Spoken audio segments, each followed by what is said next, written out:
listen, this has been ongoing discussions here for a couple days.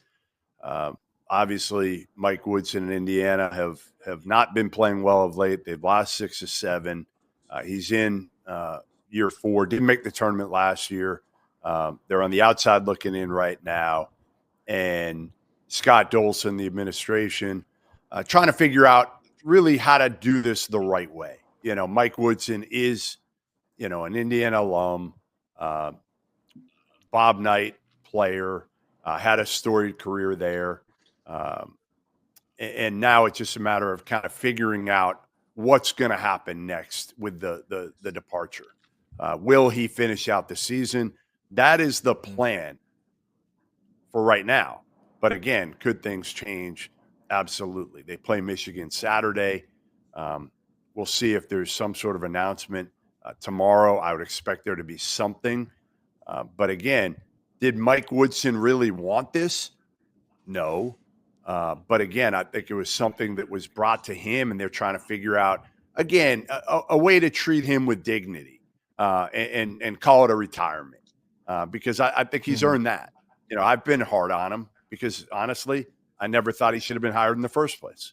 As a 63-year-old who had spent his entire career in the NBA, and I've been very clear about NBA coaches and players coming over to college, and the list has been lengthy of those who have failed or not succeeded. How's that? Maybe not failed, but the Patrick Ewings, the Chris Mullins, going back to Clyde Drexler, Mark Price. I mean, you'd go on and on and on.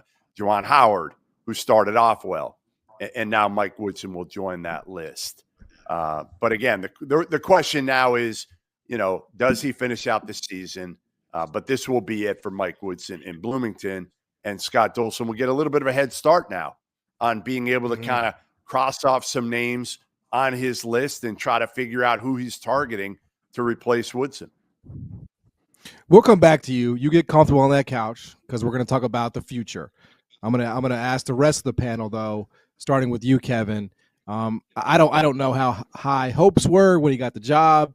Maybe there was a moment when he had Trace Jackson Davis of optimism that, hey, maybe this can work. But, as you sort of do the autopsy on the Mike Woodson era at Indiana, why in your mind did it not really ever get off the ground for him there? Look, I think where Woodson failed most was his inability to build modern rosters, right? It's not that they didn't acquire talent. Like, they were able to go get players. You got Mackenzie Mbako as an elite kind of 5-star freshman. They went in the portal, obviously, this spring with Ballo and these guys. Renew is a big-time talent. Like, talent has not been the problem. And I don't think really, like, recruiting in general has been the problem for a lot of these NBA guys. They have some cachet, and Indiana's a big brand job. I just don't think Woodson ever quite knew the buttons to press and how to maximize a roster, how to fill out a roster at the margins to build a winner. And I think the thing that was, to me, most stand out of the last 2 years was just their effort. Like, if, there's going to be flaws. Like, you're not going to build a perfect team. It happens. But for a guy who, got the job essentially on the idea of, like, I understand Indiana more than anyone else, and I understand what it means to people, and I want to bring that back to people. Like, his team's never played that way, or his team's rarely played that way. Especially once Trace Jackson Davis, who was an Indiana kid, graduated, and he was not a guy who committed to play for Mike Woodson. He committed to play for Archie and stuck around. Like, the guys that he brought in consistently lacked in the effort department, and that to me was the most glaring downfall of the Mike Woodson era. Kenny, how about you when you assess sort of what you saw? They've had plenty of bigs, right? They've had plenty of bigs. Maybe it was, the guard play that never quite got figured out. What's just your assessment of, what's happened in Indiana the last few years?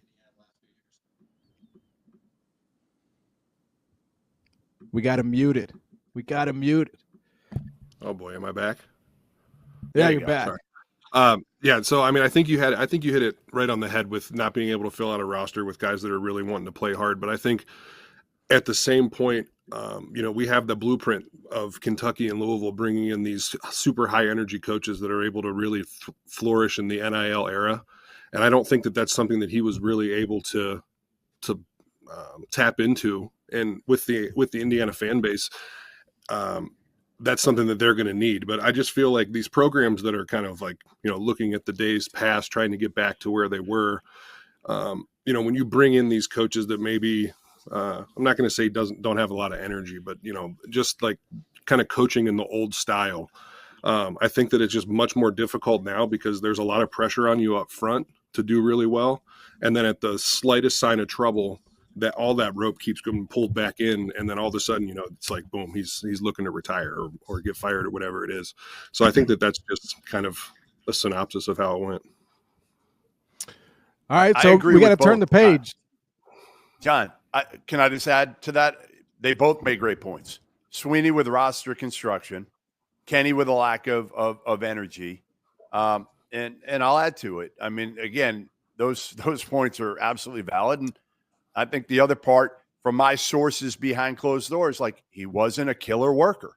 He wasn't. And that's not surprising to some of these former NBA guys. They know that NBA lifestyle and it's different.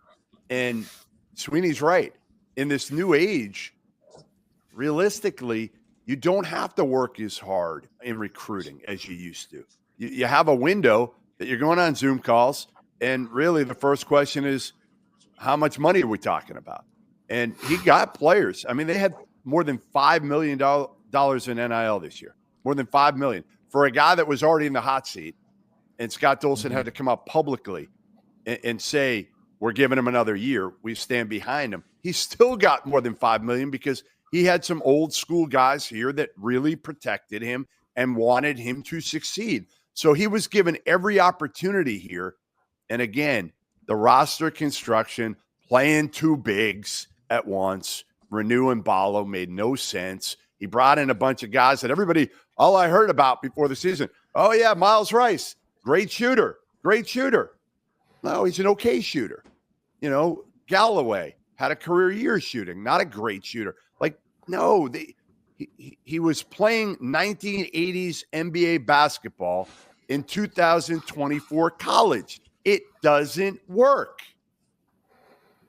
Like, right. No, I won't argue that. I mean, here we are, right? We know what his record was against Quad 1 teams. This is well earned over his time. But now we're going to turn the page, right? We're going to turn the page on Indiana, and they got to hire somebody, right? And we've seen.